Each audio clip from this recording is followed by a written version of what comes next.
बिस्मिल्लाहिर्रहमानिर्रहीम। अस्सलाम वालेकुम माय यूट्यूब फैमिली, कैसे हैं आप लोग। उम्मीद करती हूँ आप खैरियत से होंगे। आज जो मैं आप लोगों के लिए रेसिपी लेके आई हूँ ना, दुनिया की सबसे आसान तरीन रेसिपी है।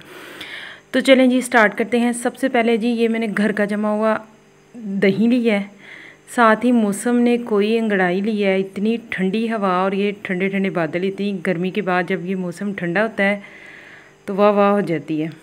तो चलें जी स्टार्ट करते हैं, साथ साथ मौसम को भी इंजॉय करते हैं। ये मैंने बड़े चम्मच जो हैं ये 3 भर के मैंने जो हैं ये दही के लिए हैं। मैंने इसमें जो इसके ऊपर बलाई थी वो उसको नहीं निकाला। इसके बाद जी मैंने ठंडा, बिल्कुल यह ठंडा जो होता है ना जिसे चिल कहते हैं, वो वाला दूध लिया है। फिर ये वाले जो चम्मच हैं ये आप अपने टेस्ट के हिसाब से डालेंगे। मैंने सिर्फ 1 ही चम्मच डाला था क्योंकि आजकल डाइट चल रही है।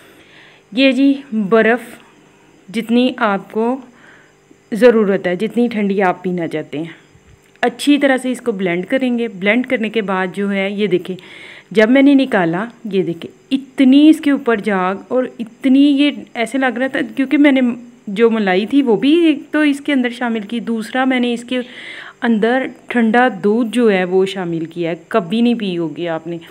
वीडियो को लाइक कीजिएगा, चैनल को सब्सक्राइब करना तो ना भूलिएगा। ज़रूर ट्राई कीजिएगा, मुझे कमेंट में ज़रूर बताइएगा कि आपको मेरी रेसिपीज़ कैसी लग रही हैं और कौन सी नई रेसिपी मैं आप लोगों के लिए लेके आऊँ। अल्लाह हाफ़िज़।